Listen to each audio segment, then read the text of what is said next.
ওর বান মারছে, কে বান মারছে কবিরাজ আনছে, ঠিক আছে। অবস্থা অনেক খারাপ ছিল, 4 মাসের একটা ডেট থাকে নাকি, তারা আর কি ডেট দিয়ে নাকি একটা বান মারে, যে বান মারলে একটা ডেট থাকে, ডেটের মধ্যে মানুষ বাঁচবে বা মরে যাবে যে কোনো একটা।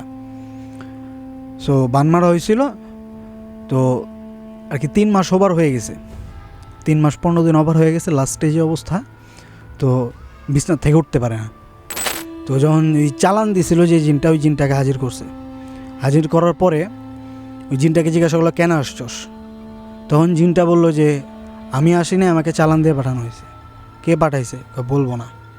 কেন পাঠাইছে? ওকে চালান দিয়ে বান মারছে। কেন বান মারছে? ওই যে অমুক অমুক জায়গায় একজন আমাকে পাঠাইছে, তাকে পছন্দ করে, তার বিয়ে হয়ে গেছে, বিয়ে ভাঙবে, নয়তো মাইরা ফেলবে যে কোনো একটা, আর বিয়ে ভাঙ্গা ওই আর কি ওর সাথে বিয়ে করবে এরকম। তো ওই কবিরাজে বান টান কাটলো, কাটার পর কিছুদিন যাইতে না যাইতে আবার বান মারছে। তো যখন আর কি ইদানিং কিছুদিন আগে, বছরখানিক হবে, তো ওর সাথে এক জায়গায় ঘুরতে গেছি, রাত্রে ফাইলামি করতেছি। তো আমরা দোস্ত তাবিজটা খুলে থাকতো, 8 বছর তো হয়ে গেল, তো কিছু হইব না, খোল। তো খুললাম, খোলার পরে দেখি সেম যে সমস্যাটা হয়েছিল, মাটি থেকে উপরে উঠা জায়গা, ওকে নিয়ে চলে যায় উপরে উড়ায়, এরকম অবস্থা শুরু হয়ে গেছে। তখন ওই হুজুরকে আবার ফোন দিলাম, ফোন দেওয়া বললাম যে হুজুর এমন অবস্থা ধরে রাখতে পারতেছি না। বললো যে ওই তাবিজটা যে খুলছি, ওই তাবিজটা বেঁধে দাও। তাবিজটা অনেক কষ্ট করে হাতে বেঁধে দিলাম, হাতে বেঁধে দেওয়ার পরে এরপর ঠিক হয়ে গেছে আর কি, ঠান্ডা হয়ে মাটিতে পড়ে সেন্সলেস হয়ে গেছে। তখন বাসায় নিলাম ওরে, বাসায় নিয়ে এই পানি টানি খাওয়াইলাম, পানি টানি দিয়ে চোখে জ্ঞান ফিরেলাম। তখন বললো যে বলছিলাম তোরে তাবিজটা খুলিস না, তাবিজটা খুললে সমস্যা হয়ে। তো এখনও পর্যন্ত ওই বন্ধুরা আমার আর কি এখনও তাবিজের সাহায্যে চলে। তাবিজ যদি খুলে এই সেম প্রবলেমটা আবার শুরু হয়ে যায়। এই ছিল আমার 4র্থ ঘটনা।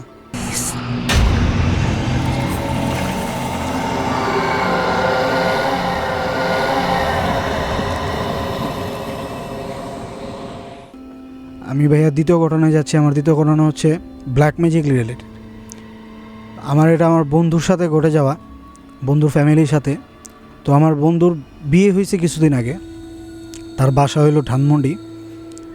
তো ওর বিয়েতে আমি যাওয়ার পরে তো আমার একদিন বললো যে কিছুদিন আগে আমার বলতে দোস্ত এরকম এরকম একটা ঘটনা, তুই তো যাবি, কথাটা শেয়ার করিস। আমাকে ঠিক আছে বলবো। কাহিনিটা হচ্ছে মূলত তার শালির সাথে, তার বাসায় আর কি তার শালিকে ব্ল্যাক ম্যাজিক করে বান মারা হয়েছিল, ঠিক আছে। তো ওর বান মারছে, কে বান মারছে কবিরাজ আনছে, ঠিক আছে। অবস্থা অনেক খারাপ ছিল, 4 মাসের একটা ডেট থাকে নাকি, তারা আর কি ডেট দিয়ে নাকি একটা বান মারে, যে বান মারলে একটা ডেট থাকে, ডেটের মধ্যে মানুষ বাঁচবে বা মরে যাবে যে কোনো একটা। সো বান মারা হয়েছিল, তো আর কি 3 মাস ওভার হয়ে গেছে, 3 মাস 15 দিন ওভার হয়ে গেছে, লাস্ট স্টেজে অবস্থা। তো বিছনার থেকে উঠতে পারে না, ঠিক আছে। তো ভাইয়া পরে ওই আমার ফ্রেন্ডটা বললো কি যে ঠিক আছে আমি কবিরাজের ব্যবস্থা করি, কবিরাজের সাথে কথা বলি। তো কবিরাজ এক জায়গাতে আনছে। তো কবিরাজ আনার পরে কবিরাজ আর কি বললো কি যে ওনার আমি সব কিছু করে দিতে পারবো, কিন্তু আপনাদের ফ্যামিলির মধ্যে একজন এই কাজটা করছে। কে করছে? কাজটা করছে হলো ওনার যে জেঠি শাশুড়ি ছিল, উনি করছে এই কাজটা। কারণ আর কি বানটা এমনভাবে মারা হয়েছিল ভাইয়া, তাকে আর কি ওই কী দিয়ে যেন বান কাটছে, লাউ পান পাতা আরও কী দিয়ে যেন বান কাটছে। তো ভিতর থেকে শুধু তাবিজ, তারপর আরও কী যেন বের হয়েছে, রক্ত রক্ত বের হয়েছে। তো বললো যে কে মারছে, বললো যে জেঠি শাশুড়ি। কেন মারছে? তখন বললো যে জেঠি শাশুড়ি একটা ছেলে ছিল, ছেলেটাকে মানে ওই আমার ফ্রেন্ডের ওয়াইফ, তার আপন জ্যাঠা। তো তার আপন জ্যাঠার একটা ছেলে ছিল, তার জ্যাঠা কিন্তু এই ব্যাপারে কিছুই জানতো না যে তাকে বান মারা হয়েছে, তার মা আর কি ওই মেয়েকে বান মারছে, ওনার ভাতিজিকে, এমন কিছু জানতো না তার জ্যাঠা। তো আর কি ওই জেঠি শাশুড়ি জিজ্ঞাসা করা হয়েছে যে তুমি কেন মারছো? তখন বললো যে আমার ছেলে ওর মেয়ের সাথে বিয়ে দিতে চেয়েছিলাম, কিন্তু তার বাবা রাজি হয় নাই। আমার ছেলে তাকে অনেক পছন্দ করে, কিন্তু তার বাবা রাজি হয় নাই। এই জন্য আমি বান মারছি, যেন আর কোনো জায়গায় কোনো বিয়ে না হয়। আর বিয়ে যদি আমার ছেলের সাথে না করায় 3 মাসের মধ্যে, 4 মাসের মধ্যে, তাহলে মেয়ে মরে যাবে, ঠিক আছে। তো এরকমভাবে ফ্যামিলিতে অনেক গ্যাঞ্জাম হয়েছে। তো এই যে ব্ল্যাক ম্যাজিক জিনিসটা, ব্ল্যাক ম্যাজিক আমার লাইফে আমি দেখছি খুব কম, 2-3টা। তো এর মতো আমি আর কি খুব জঘন্য কমই দেখছি।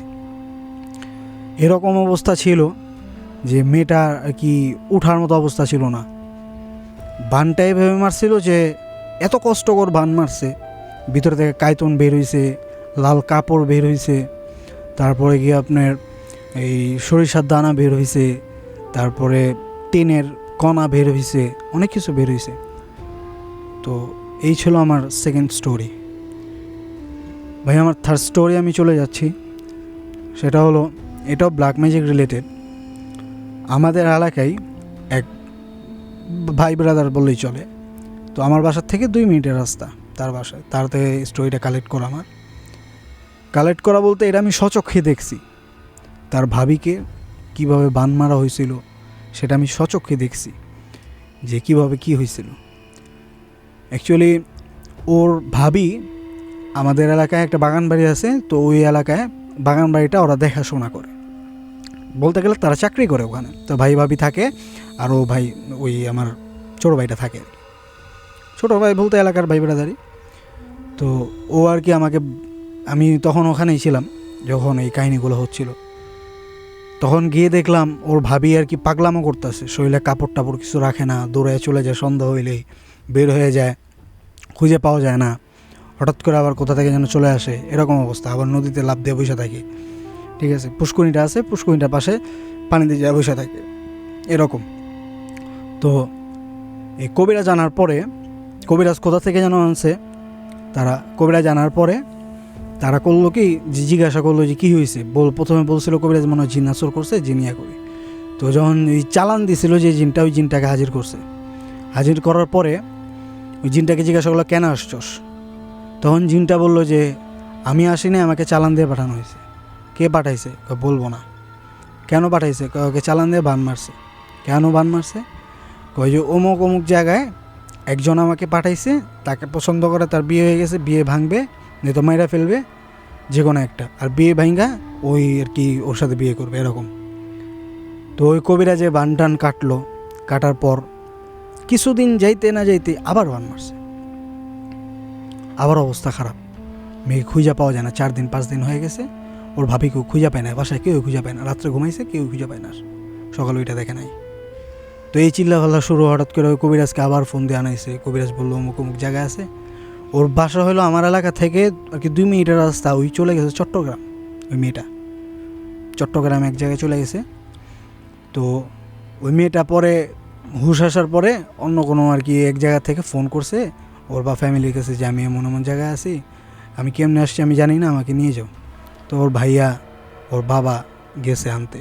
নিয়ে আসার পরে হুট করে বাসার মধ্যে ঢুকতে না ঢুকতে অবস্থা আবার খারাপ, এই পাগলামো শুরু, বাসায় আর কি থাকতেই দিচ্ছে না, মোট কথা এরকম।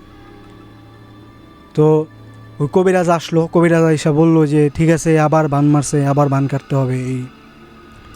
তো ওই কবিরাজ বান কাটছে ঠিকই, কিন্তু বানটা পুরোটা কাটতে পারেনি।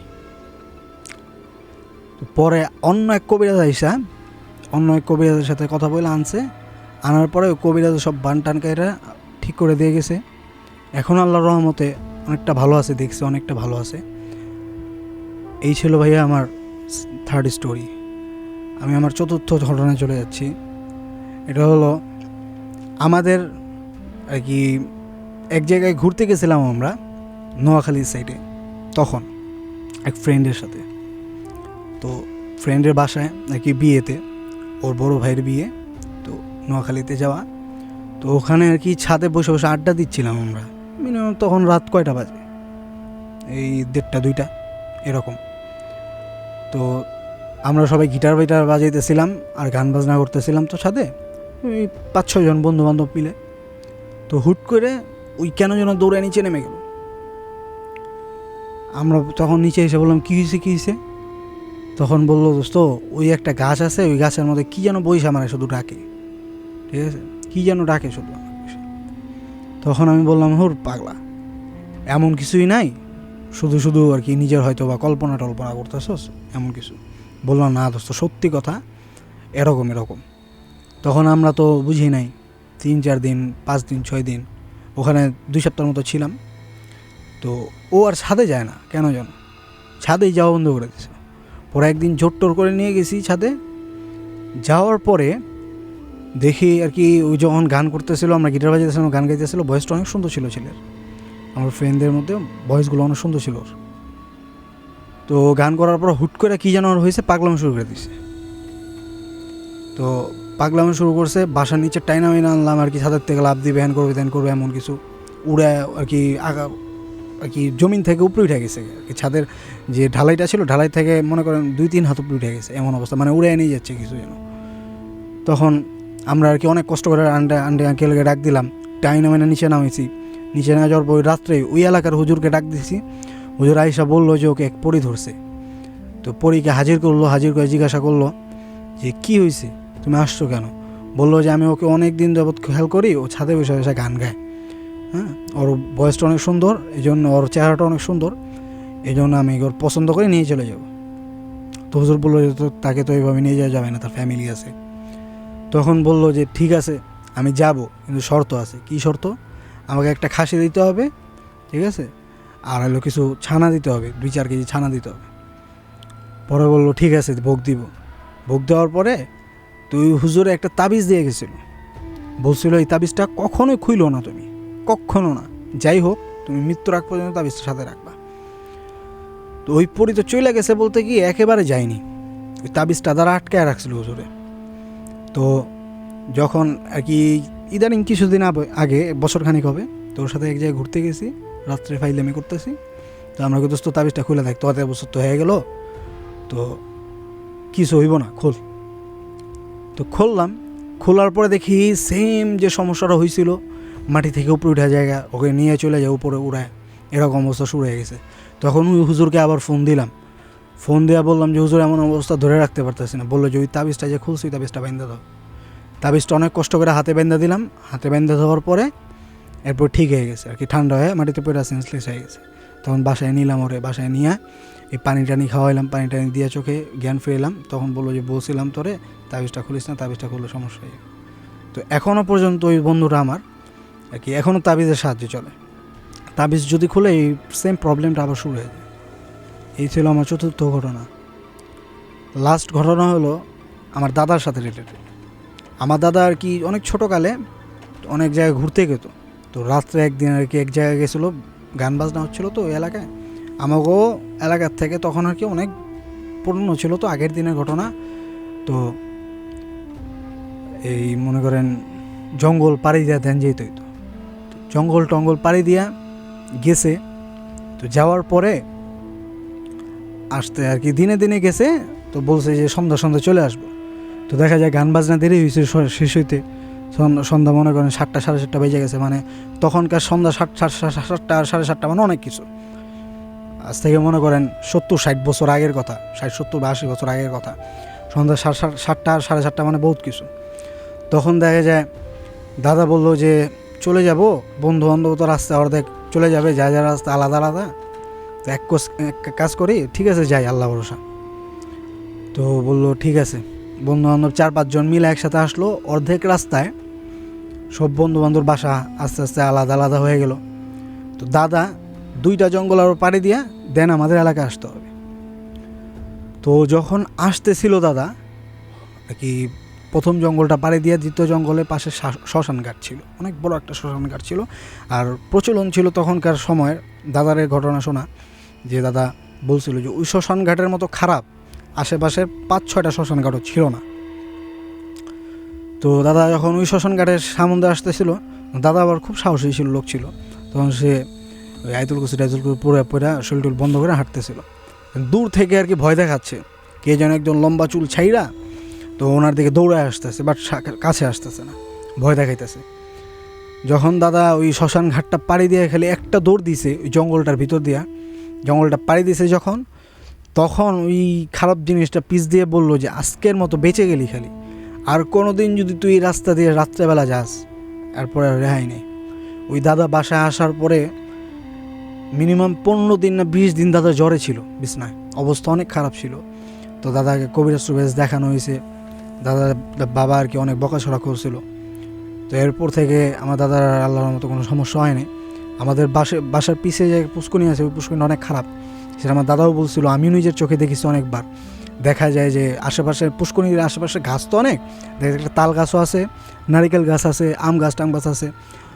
মিনিমাম রাত্রে 2টা-3টার দিক দিয়ে ভাইয়া দেখা যায় একটা বউ আর কি, নতুন বউ যেমন ঘুমটা দিয়ে থাকে, সেম একটা নতুন বউ ঘুমটা দিয়ে 3-4টা সিরিয়ালে 3-4টা নতুন বউ ঘুমটা দিয়ে, এত আলো, রাত কিন্তু অন্ধকার থাকে খুব রাইতে 2টা-2:30টা, এত আলো তাদের ফ্ল্যাশ শরীরে যে আমার রুম থেকে স্পষ্ট দেখা যায়, থাই গ্লাসের ভিতর দিয়েও স্পষ্ট দেখা যায় যে তারা যাচ্ছে, কোথায় যেন যাচ্ছে। তো আস্তে আস্তে আমি এই সপ্তাহে ভাইয়া এই 2 দিন আগে খেয়াল করছি যে তারা কোথায় যায়। সো জানলা খোলা ছিল, তখন আমি স্মোক করতেছিলাম বাইরে ছাদে, তখন আমি নিচে নামছি, ওই জিনিসটা দেখার পরে নিচে নামছি, থাই গ্লাস খুলে বসেছিলাম, তখন দেখলাম যে ভাইয়া ওনারা ওই তাল গাছে উঠতেছে। ঠিক আছে, তাল গাছে ওঠার পরে আমি যখন পুরো থাই গ্লাসটা খুলে দিছি না, তখন এমন জোরে এক চিৎকার করলো যেন আমি আর কি আমার কানের পর্দা ফাইটা গেতেছে, এমন অবস্থা। আশেপাশে মানুষকে কেউ শুনতেছে না, বাট হয়তো বা আমি শুনতেছি, আমার কাছে এত খারাপ লাগতেছে, থাই গ্লাস আটকাই দিলাম, ওই সাউন্ড আমার কানে আসতেছে। পরে যখন থাই গ্লাস খুললাম, খুলে আয়তুল করে ঘরটর বন্ধ করলাম, তখন দূরের থেকে বলতেছে, যার কখনো থাই গ্লাস খুলে এত রাইতে আমাদের দিকে তাকাবি না, তাহলে আর তোদের ছাড় দেওয়া হবে না। এই ছিল ভাই আমার লাস্ট স্টোরি।